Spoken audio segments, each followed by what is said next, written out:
Steven Seidel, welcome back to 5 award-winning minutes. We have Larry Weiss calling us from all the way in San Francisco. He's going to talk about Symbiome. He's a CEO and founder. Larry, welcome to the show. Thanks for inviting me. Yes, I'm super excited to dive in to your microbiome skincare. I understand you as a CEO and founder. Tell us a little bit about Symbiome, how it came about, and why it's so important to you. Great. So I'm a physician by training. I started my career as a natural products chemist and came out here to Stanford in the 70s for medical school. Trained in internal medicine, intensive care medicine, board certified in anesthesia. I've been an academic, and right around the mid 90s, anyone paying attention was noticing that there's a growing burden of inflammatory disease. And it has continued to grow. It has literally tripled in the past 30 years. I started working the microbiome right around 2000 when the early data came available. We developed the tools with the Human Genome Project, pointed them at ourselves, and discovered a whole lot of us wasn't us. We live in a very complex, ancient microbial world that had been invisible to us before. Now, I'm going to start by telling you the biggest myth in the microbiome is that we know anything about it yet. It's still very early. So all these ideas are evolving. This company is a result of some early work I did, and we have cultivated a unique relationship with an isolated community of Yanomami hunter-gatherers who live deep in the Venezuelan Amazon, and they're foragers, creatures of scarcity. This is how most of the time that our species has been on the planet has lived.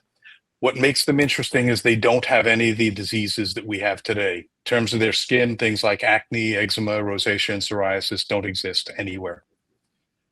They don't have cardiovascular disease. The coronary arteries of hunter-gatherers in their 70s and 80s are cleaner than ours in our teens. They don't have cancer.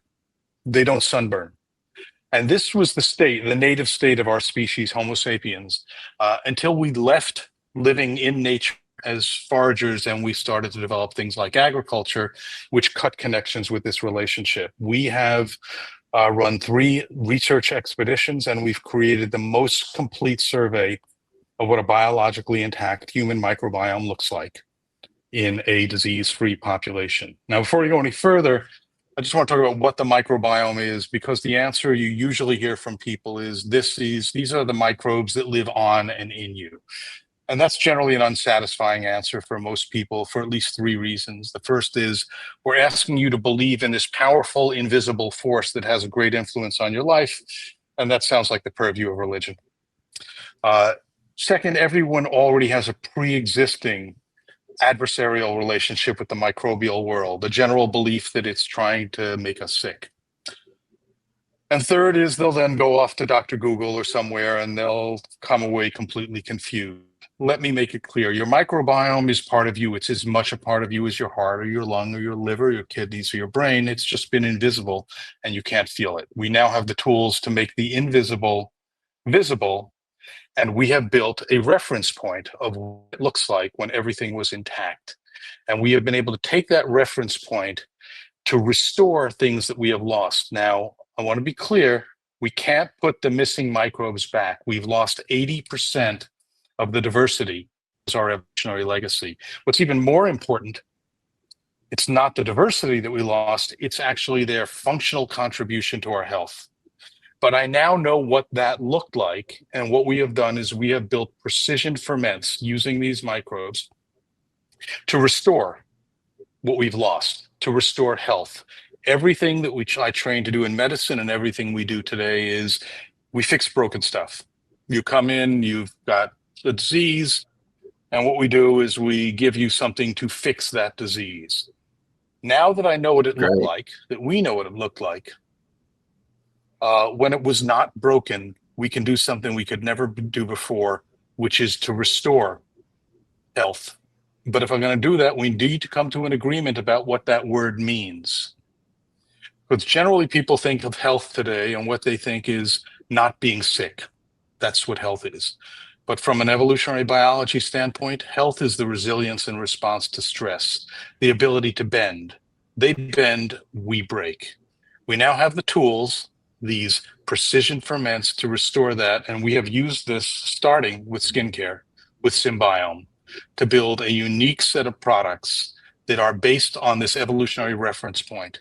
They look and feel like prestige premium skincare, but they actually work. Great. I mean, that's been a That's what we powerful. do.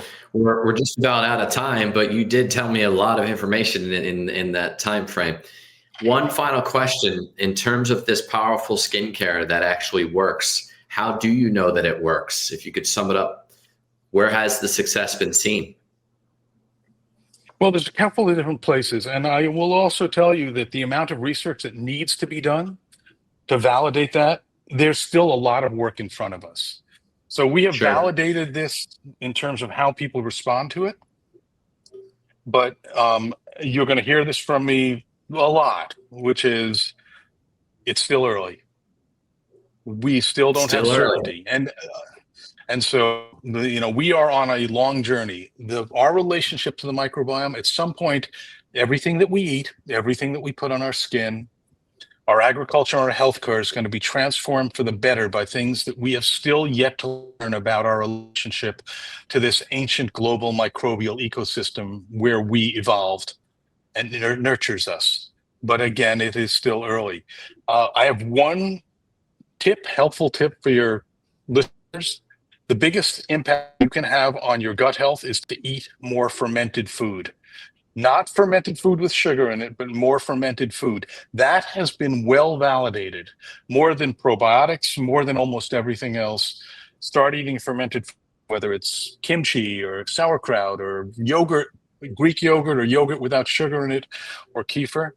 That restores many of the missing relationships that we lost when we lost the microbial diversity. Well, Larry, you've been a swath, an encyclopedia worth of information, and we really appreciate your time. If you want to learn more about Symbiome and all that they're doing in the marketplace, you can go to dailynewsnetwork.com. Larry, keep on fighting the fight. You're really inspiring change. It's been an honor to talk to you. Really, it has been. Thanks, Stephen. Thanks for inviting me.